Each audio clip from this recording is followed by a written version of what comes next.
and welcome to a new edition of the news. His Majesty King Abdullah addressed the 73rd session of the United Nations General Assembly in New York. In his speech, King Abdullah stressed the centrality of the Palestinian cause and Jerusalem, saying that the two-state solution is the only avenue to bring about a just and lasting peace in the region. The importance of supporting UNRWA, the need to intensify international efforts in the war on terror, and the burdens posed by the Syrian refugee crisis in Jordan were also dominant issues in His Majesty's speech. Following is His Majesty's full address to the UN General Assembly. Bismillahir Rahmanir Rahim. Madam President, Mr. Secretary General, Your Excellencies, thank you. It is an honor to take part of this wonderful assembly once again. The United Nations was born in the ashes of the Second World War, out of a deep desire to protect new generations from suffering, destruction, and want. Today, these hopes still face challenges. Peace and stability have met threats in every region. Too many people remain excluded from the promise of prosperity. And global terror continues to target all nations here in this chamber. I've called it a third world war. My friends, these challenges do not make collective action and mutual respect less important. If anything, they make our partnership even more important. Because what is the alternative?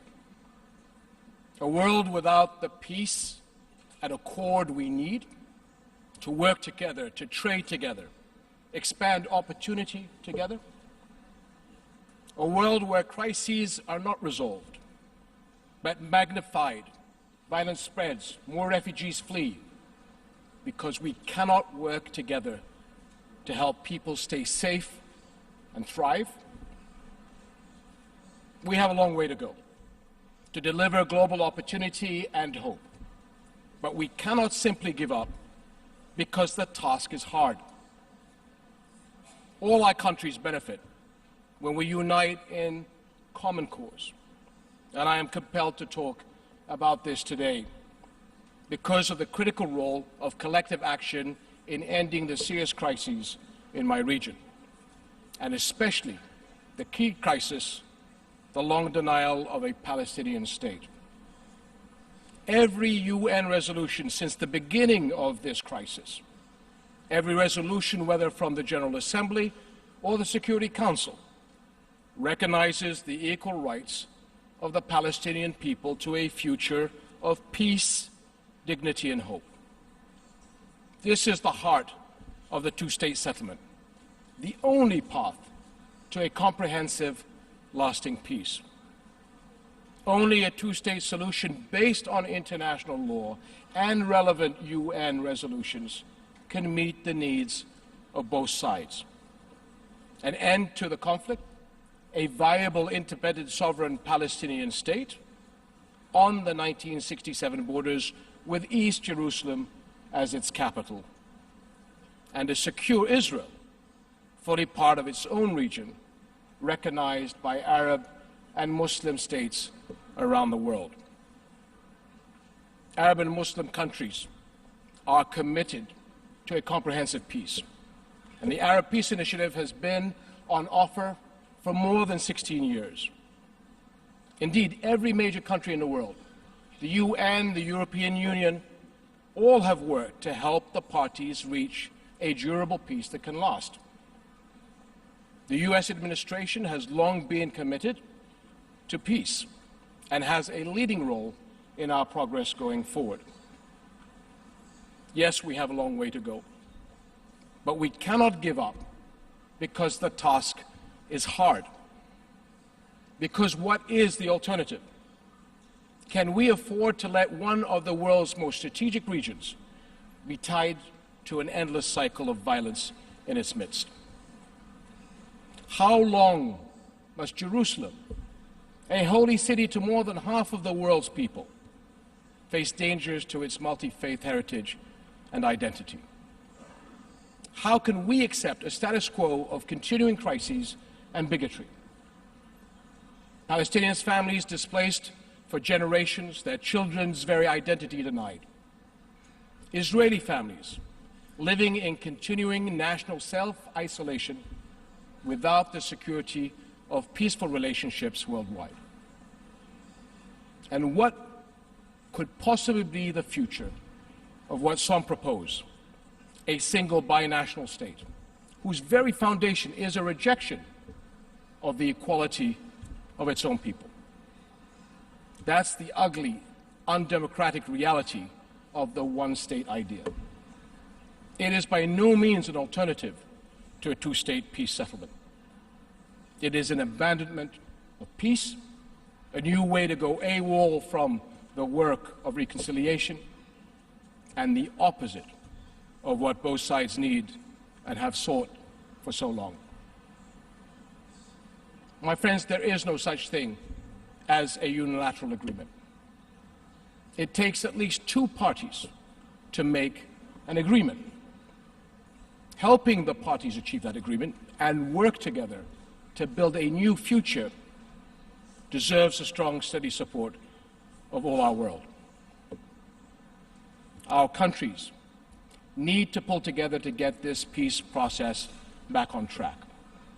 And that means utterly rejecting actions that jeopardize negotiations, whether by illegal encroachments, land confiscations, or threats to the welfare of innocents, especially children. We need to support full funding for UNRWA and other vital efforts to protect families, keep communities stable, and prepare young people for productive lives. And it would be a terrible mistake to abandon youth to the forces of radicalization and despair. Such support is urgently needed to ensure UNRWA fulfills its role in accord with its UN mandate. And above all, we need to safeguard the heritage and peace of Jerusalem, a holy city to billions of people around the world. And the Hashemite custodianship of Islamic and Christian holy sites in Jerusalem is a duty that Jordan is proud to carry, and we will counter any attempts to change the holy city's historic Arab, Christian, and Muslim identity. But Jerusalem's future is not Jordan's concern alone. It is yours. There are global implications when religious worship is threatened and international law is undermined. My friends, collective action is also vital when it comes to resolving other conflicts and crises that threaten our world. Jordan will continue to support all multilateral efforts to help Syria achieve a political solution based on the Geneva process and UN Security Council Resolution 2254 to safeguard the country's unity, sovereignty, and territorial integrity and create the conditions for stability and rebuilding. An effective global response to terror also requires continued collective action. Let's be clear about it. For all our victories, the fight against these outlaws, the Khawarij of Islam, is not over.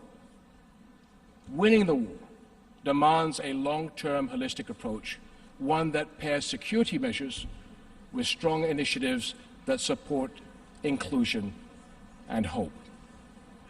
Offline and online, we must counter all, and I say all, ideologies of hatred, including Islamophobia.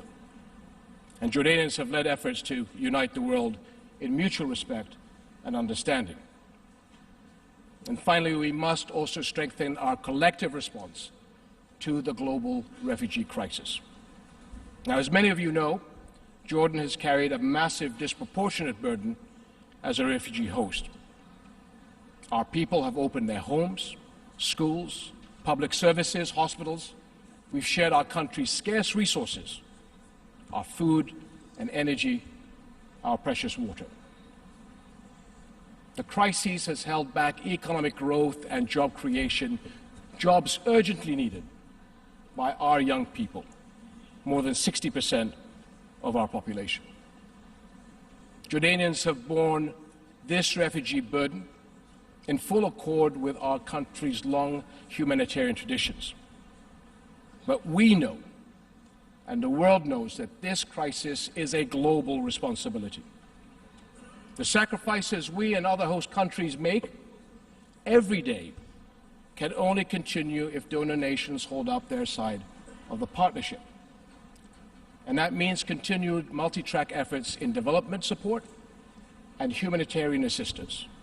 Efforts which not only prepare refugees to return home and rebuild their countries, but also give hope to the people of host countries, those who have sacrificed so much. My friends, the world cannot address the refugee crisis or any global crisis unless we work together to support those who are doing the right thing for the future we all share. Peace and prosperity demand constant collective action. The alternative is to fail our history and fail our future. So let us choose instead to succeed, to give the world's people, especially young people, confidence in global justice, hope for new opportunity, and international laws and agreements and institutions that everyone can rely on. Thank you very much.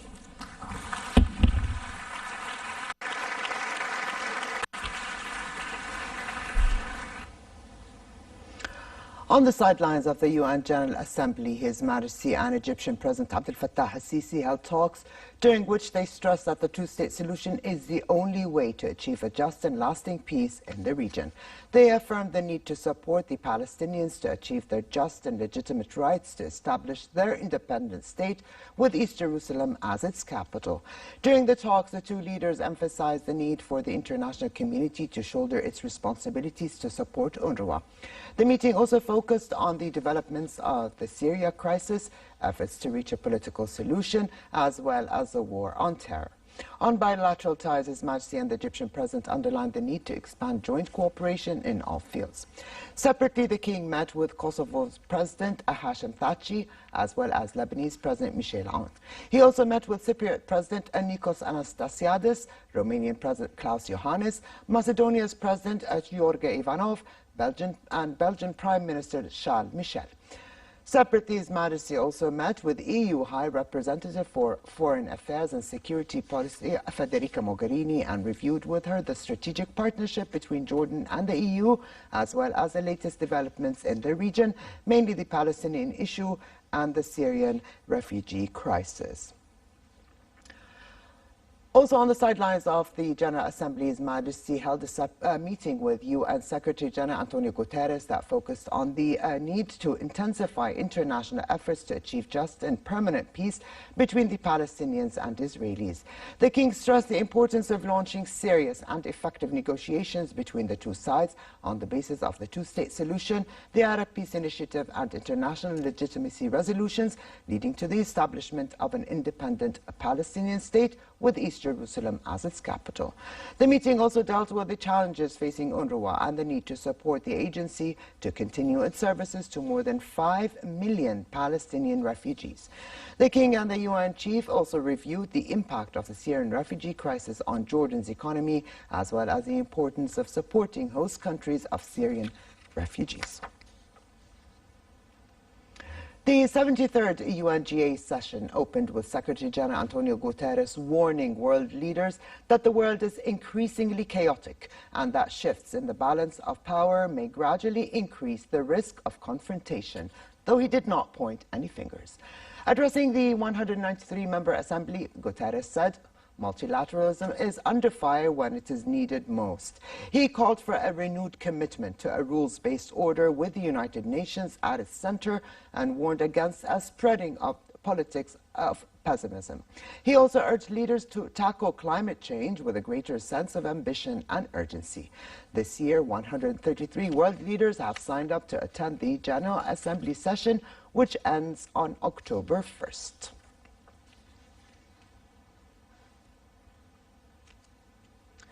Back here at home, the Senate sent back the draft civil retirement law to the lower house after amending it during a session chaired by Senate President Faisal Fayez in the presence of cabinet members. The Senate rejected the House's decision on civil retirement and abolished an article which linked ministers' entitlement to a lifetime pension to at least 10 years of public service and approved the bill as referred by the government. The bill granted the right of retirement to ministers after 7 years of service in ministries, governmental institutions, official or public institutions, or municipalities. Over to sports. The FIFA Men's Player of the Year for 2018 is revealed, and for the first time in a while, it's neither Ronaldo nor Messi. Real Madrid's Croatia midfielder Luka Modric was named Best FIFA Men's Player of the Year at a ceremony in London. Liverpool's Mohamed Salah won the Goal of the Year award for his goal against Everton in the Premier League. And France's World Cup winning coach Didier Deschamps took the Men's Coach of the Year award, while Real Madrid's Belgium international Thibaut Courtois won the Goalkeeper of the Year award. Here they are.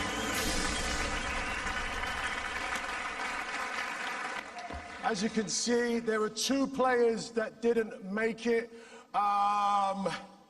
Messi.